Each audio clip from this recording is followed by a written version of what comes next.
Student, welcome back পাঠশালা YouTube channel. Daily current অ্যাফেয়ার্সের ক্লাসে সকলকে স্বাগত। আমাদের এই চ্যানেলে এবার থেকে রুটিন অনুযায়ী ক্লাস করানো হবে। আমাদের প্রতিদিন ডেইলি কারেন্ট অ্যাফেয়ার্স যেটি করানো হয় প্রতিদিন সকাল 6টার সময় প্রোভাইড করা হয়। এছাড়া টপিক ওয়াইজ জিকে বা কারেন্ট অ্যাফেয়ার্স যেটি প্রতি বুধবার এবং শনিবার দুপুর 3টের সময় করানো হবে। এছাড়া রয়েছে রিজনিং অর্থাৎ জিআই, যেটি প্রতি সোমবার এবং বৃহস্পতিবার সন্ধ্যে 6টার সময় করানো হবে। এছাড়া রয়েছে ম্যাথামেটিক্স অর্থাৎ অঙ্ক রবিবার, মঙ্গলবার ও শুক্রবার অর্থাৎ সপ্তাহে এই 3টে দিন সন্ধ্যে 6টার সময় করানো হবে। এছাড়া রয়েছে জেনারেল স্টাডিজ অর্থাৎ জিকে, যেটি প্রতিদিন দুপুর 12টার সময় প্রোভাইড করা হবে। কিন্তু এই যে রুটিন অনুযায়ী ক্লাসগুলি কবে থেকে হবে, এই রুটিন অনুযায়ী ক্লাসগুলি আগামী শুক্রবার অর্থাৎ 10ই ডিসেম্বর থেকে করানো হবে। ঠিক আছে, আগামী শুক্রবার অর্থাৎ 10ই ডিসেম্বর থেকে এই রুটিন অনুযায়ী ক্লাসগুলি করা হবে। তো যদি আমাদের এই ক্লাসগুলি করতে থাকো তাহলে যুক্ত থাকো আমাদের এই চ্যানেলের সাথে, এবং চ্যানেলটি যদি উপকৃত মনে হয় তাহলে অবশ্যই লাইক এবং সাবস্ক্রাইব করে সকল বন্ধুদের মধ্যে শেয়ার করে দাও। আরেকটা কথা, আমাদের একটা টেলিগ্রাম চ্যানেল রয়েছে যার নাম হলো পাঠশালা স্টাডি সেন্টার। তোমরা টেলিগ্রামে পাঠশালা স্টাডি সেন্টার সার্চ করে এই টেলিগ্রাম চ্যানেলটিতে যুক্ত হতে পারো। কারণ কি, এখানে যদি তোমরা যুক্ত হয়ে যাও তাহলে তোমরা সমস্ত ক্লাসের সমস্ত নোটিফিকেশন পেয়ে যাবে। এছাড়া চাকরির পরীক্ষায় আপডেটগুলি পেয়ে যাবে। এছাড়া আমাদের টেলিগ্রাম চ্যানেলে প্রতিনিয়ত কুইজ নেওয়া হয়, সেই কুইজে তোমরা অংশগ্রহণ করতে পারো। এছাড়া আমাদের হোয়াটসঅ্যাপ গ্রুপ রয়েছে, যদি হোয়াটসঅ্যাপ গ্রুপে যুক্ত হতে চাও তাহলে ডিসক্রিপশন বক্সে লিঙ্ক দেওয়া রয়েছে হোয়াটসঅ্যাপ গ্রুপের, সেখান থেকে যুক্ত হতে পারো। আমাদের এই ক্লাসটি অর্থাৎ আজকের কারেন্ট অ্যাফেয়ার্সের ক্লাসটি আগামী ডব্লিউপি এবং কেপি এক্সামের জন্য, রেলওয়ে এক্সামের জন্য এবং এসএসসি এক্সামের জন্য একটি গুরুত্বপূর্ণ ক্লাস। কারণ এই ক্লাস থেকে তোমরা আগত পরীক্ষাগুলিতে কারেন্ট অ্যাফেয়ার্স কমন পেয়ে যাবে। যদি কারেন্ট অ্যাফেয়ার্স নিয়ে ভয় থেকে থাকে তাহলে অবশ্যই আজকে আমাদের এই ক্লাসটি দেখতে থাকো। চলো এবার শুরু করে দিই আজকের ক্লাসটি। আজকের ক্লাসটি হলো 5ই জানুয়ারি 2025 গুরুত্বপূর্ণ কারেন্ট অ্যাফেয়ার্স নিয়ে আলোচনা করা হবে। এই ক্লাসটি হলো কারেন্ট অ্যাফেয়ার্সের 91তম ক্লাস, অর্থাৎ বিগত 90টি ক্লাস ধরে আমরা কারেন্ট অ্যাফেয়ার্স প্রোভাইড করে আসছি। আজকে চ্যানেলে যারা নতুন এসেছো তারা অবশ্যই চ্যানেলটি লাইক এবং সাবস্ক্রাইব করে দাও। চলো শুরু করা যাক আজকের ক্লাসটি। আজকের ক্লাসটি শুরু করার আগে প্রথমে বলে রাখি, ক্লাসটি সকলে কেমন লাগছে সেটি ক্লাস শেষে কমেন্ট বক্সে কমেন্ট করে জানাবে। এবার দেখো প্রথম প্রশ্নটি, কে unique identification authority of India অর্থাৎ উডাই এর সিও হয়েছেন? সঠিক উত্তরটি হয়ে যাবে অপশান সি, ভুবনেশ কুমার। ভুবনেশ কুমার সম্প্রতি unique identification authority of India অর্থাৎ উদয়ের সিও হয়েছে। Bhuvnesh Kumar 2 January 2025 unique identification authority of ইন্ডিয়ার অর্থাৎ উদয়ের প্রধান নির্বাহী কর্মকর্তা অর্থাৎ সিও হিসাবে দায়িত্ব গ্রহণ করেছেন। অর্থাৎ চিফ এক্সিকিউটিভ অফিসার হয়েছেন কে? ভুবনেশ কুমার উদয়ের। উদয় অর্থাৎ unique identification authority of India, এই উদয় 2009 সালে কেন্দ্রীয় সরকার দ্বারা প্রতিষ্ঠিত হয়েছিল। এটি ভারতের সমস্ত বাসিন্দাদের জন্য আধার নামে একটি অনন্য শনাক্তকরণ নম্বর অর্থাৎ ইউআইডি জারি করে। কে এই উদয়? এবার দেখে নাও গুরুত্বপূর্ণ কিছু নিয়োগ অ্যাবাউট অফ দ্য টপিকে। ভারতের প্রধান বিচারপতি কে রয়েছেন এখন? সঞ্জীব খান্না। সম্প্রতি ভারতের প্রধান বিচারপতি নিয়োগ হচ্ছেন সঞ্জীব খান্না। তিনি হলেন ভারতের 51তম প্রধানমন্ত্রী। ঠিক আছে, তিনি হলেন ভারতের 51তম প্রধানমন্ত্রী। এরপর দেখো ভারতের অ্যাটর্নি জেনারেল কে রয়েছে? আর ভেঙ্কটরমণী। ভারতের সলিসিটর জেনারেল কে রয়েছে বর্তমানে? তুষার মেহতা রয়েছে ভারতের সলিসিটর জেনারেল। জাতীয় সবুজ ট্রাইব্যুনালের চেয়ারম্যান কে রয়েছেন? প্রকাশ শ্রীবাস্তব। আমরা কিছু গুরুত্বপূর্ণ নিয়োগ অ্যাবাউট অফ দ্য টপিকে দেখে নিলাম। এবার চলে আজকে 2 নম্বর প্রশ্নে। 2 নম্বর প্রশ্নটি হলো, ভারত সরকারের কোন মন্ত্রক 2025 সালকে ইয়ার অফ দ্য রিফর্মস হিসাবে ঘোষণা করেছে? ঠিক আছে, অর্থাৎ সংস্কারের বছর, ইয়ার অফ দ্য রিফর্মস অর্থাৎ সংস্কারের বছর হিসেবে ঘোষণা করেছে ভারত সরকারের কোন মন্ত্রক? সঠিক উত্তরটি হয়ে যাবে অপশন বি, প্রতিরক্ষা মন্ত্রণালয়। অর্থাৎ প্রতিরক্ষা মন্ত্রণালয়, ঠিক আছে, ভারতের 2025 সালকে ইয়ার অফ দ্য রিফর্মস হিসেবে ঘোষণা করেছে। প্রতিরক্ষা মন্ত্রক 2025কে সশস্ত্র বাহিনীকে আধুনিকরণ এবং যুদ্ধের প্রস্তুতি বাড়ানোর জন্য সংস্কারের বছর হিসাবে ঘোষণা করেছে। এবার দেখো 3 নম্বর প্রশ্ন, বিশ্ব ব্রেইল দিবস, একটি গুরুত্বপূর্ণ দিবসের থেকে কারেন্ট অ্যাফেয়ার্স নিয়ে এসেছি। সেটা হলো বিশ্ব ব্রেইল দিবস কবে পালিত হয়ে থাকে? সঠিক উত্তরটি হয়ে যাবে অপশন ডি, 4ই জানুয়ারি। 4ই জানুয়ারি বিশ্ব ব্রেইল দিবস পালিত হয়ে থাকে। ব্রেলের উদ্ভাবক লুই ব্রেলের জন্মদিনে স্মরণে এটি পালন করা হয়। আচ্ছা, ব্রেলটা কি জিনিস? ব্রেলটা দেখো এ লেখা আছে, আমাদের ইংরেজি বর্ণমালা এ, তার জন্য কতগুলি দেখো চিহ্ন দিয়ে আছে ফোঁটা ফোঁটা করে, ঠিক আছে, ডট ডট চিহ্ন। এই যারা অন্ধ মানুষ তারা এই ডট চিহ্ন দিয়ে, বা যারা ডট চিহ্নর উপরে আঙুল বা হাত দিয়ে এই চিহ্ন অনুযায়ী শব্দটা বলে দিতে পারবে, সেটি হচ্ছে ব্রেল, ঠিক আছে, এটাকেই ব্রেল বলে।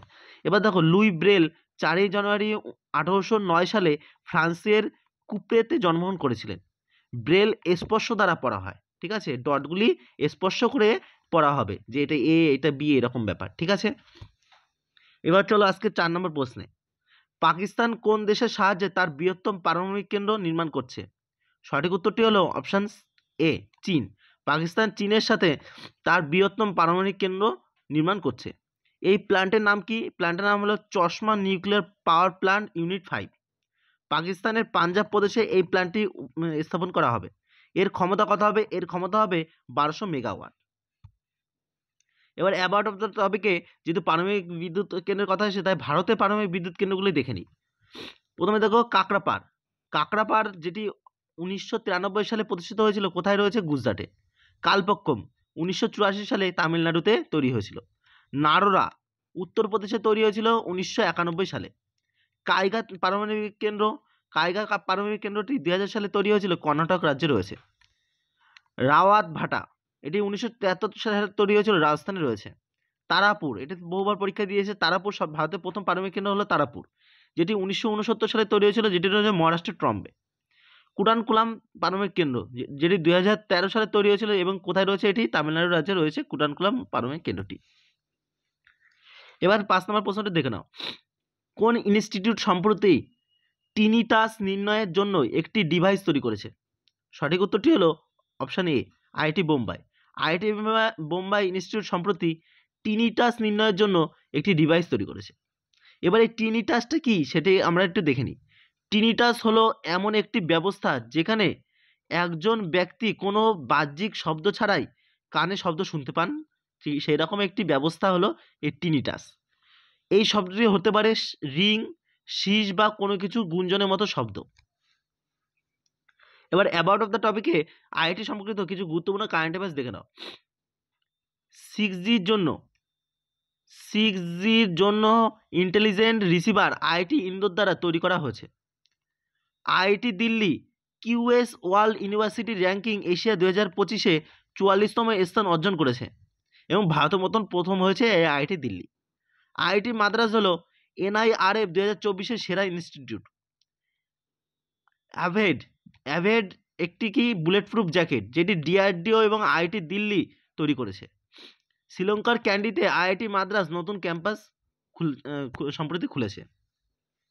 এবার দেখে না 6 নম্বর প্রশ্ন। সম্প্রতি মানব মেটাপনিউমো ভাইরাস অর্থাৎ HMPV কোন দেশে ছড়িয়ে পড়েছে? সঠিক উত্তরটি হলো চীন। চীনে সম্প্রতি একটি ভাইরাস, করোনার মতন ভাইরাস দেখা গেছে, তার নাম হলো HMPV ভাইরাস। এর লক্ষণগুলো করোনা ভাইরাসের মতো। এর সবচেয়ে বড় প্রভাব দেখা যাচ্ছে ছোট শিশুদের ওপর, অর্থাৎ এই ভাইরাস ছোট শিশুদের ওপর বেশি প্রভাব ফেলছে। এই ছোট শিশুদের বয়স কত? 2 বছরের কম বয়সী শিশুরা সবচেয়ে বেশি আক্রান্ত হচ্ছে এই ভাইরাসে। HMPV ভাইরাসটি 2001 সালে প্রথম শনাক্তকরণ করা হয়েছিল। 2019 সালে চীনের ওহান শহরে কোভিড-19 প্রথম ভাইরাসের কেস পাওয়া গিয়েছিল। কোভিড-19 যেটি SARS-CoV-2 ভাইরাস, যেটি করোনা ভাইরাস দ্বারা ছড়িয়ে পড়েছিল। এবার দেখো 7 নম্বর প্রশ্ন। ভারত ও কোন দেশের মধ্যে বাসমতি সাদা চালের বাণিজ্য চুক্তি স্বাক্ষরিত হয়েছে? অর্থাৎ একটি মৌ চুক্তি স্বাক্ষরিত হয়েছে, যেটি বাসমতি সাদা চালের উপর। ভারত ও কোন দেশের মধ্যে? ভারত ও ইন্দোনেশিয়ার মধ্যে বাসমতি সাদা চালের একটি বাণিজ্যিক চুক্তি স্বাক্ষরিত হয়েছে। ভারত প্রতি বছর 1 million metric ton non basmati সাদা চাল ইন্দোনেশিয়াকে সরবরাহ করবে। এই মৌ যে চুক্তি স্বাক্ষরিত হচ্ছে, এর মেয়াদ হবে 4 বছর। ভারত বিশ্বের বৃহত্তম চাল রপ্তানিকারক দেশ পরিণত হয়েছে। এবার দেখো আজকের কারেন্ট অ্যাফেয়ার্সের শেষ প্রশ্নটি। ভারত প্রথম উপকূলীয় এবং জল পাখি শুমারি কোন রাজ্যে শুরু করেছে? সঠিক উত্তরটি হলো অপশান সি, গুজরাট। ভারত প্রথম উপকূলীয় এবং জল পাখি শুমারি গুজরাট রাজ্যে শুরু করেছে। ভারতের প্রথম উপকূলীয় এবং জল পাখি অর্থাৎ ওয়াটার বার্ড শুমারি 3 থেকে 5 জানুয়ারি 2025 পর্যন্ত গুজরাটের জামনগরে অর্থাৎ জামনগরে অবস্থিত মেরিন ন্যাশনাল পার্ক এবং সামুদ্রিক অভয়ারণ্যে পরিচালিত হবে। ভারতের প্রথম এই সামুদ্রিক অভয়ারণ্যটি 1980 সালে এবং প্রথম সামুদ্রিক জাতীয় উদ্যান 1982 সালে প্রতিষ্ঠিত হয়েছিল। এবারে অ্যাবাউট অফ দ্য টপিকে 2024 সালে ঘটেছে এরকম প্রথম কিছু কারেন্ট অ্যাফেয়ার্স দেখে নাও। জাতিশুমারি শুরু করা দ্বিতীয় রাজ্য কোনটি ছিল? অন্ধ্রপ্রদেশ। ভারতের প্রথম 100% ইলেকট্রিক বাইক ট্যাক্সি চালু করেছে কোন রাজ্য? আসাম রাজ্য। পিএম বিশ্বকর্মা যোজনা জম্মু কাশ্মীর বাস্তবায়নকারী প্রথম ইউটি হয়েছেন, অর্থাৎ প্রথম ইউটি অর্থাৎ ইউনিয়ন টেরিটরি হয়েছে পিএম বিশ্বকর্মা যোজনা বাস্তবায়ন করেছে জম্মু কাশ্মীর। ভারতের প্রথম বালিকা সৈনিক স্কুল শুরু হয়েছে উত্তরপ্রদেশের মথুরাতে। তো ডিয়ার স্টুডেন্ট, এই ছিল আজকে কারেন্ট অ্যাফেয়ার্সের ক্লাসটি সকলে কেমন লাগলো সেটি অবশ্যই কমেন্ট বক্সে কমেন্ট করে জানাও। আর ক্লাসটি ভালো লেগে থাকে তাহলে অবশ্যই লাইক এবং সাবস্ক্রাইব করে সকল বন্ধুদের শেয়ার করে দিও। আর ধন্যবাদ সবাইকে ক্লাসটি সম্পূর্ণ দেখার জন্য।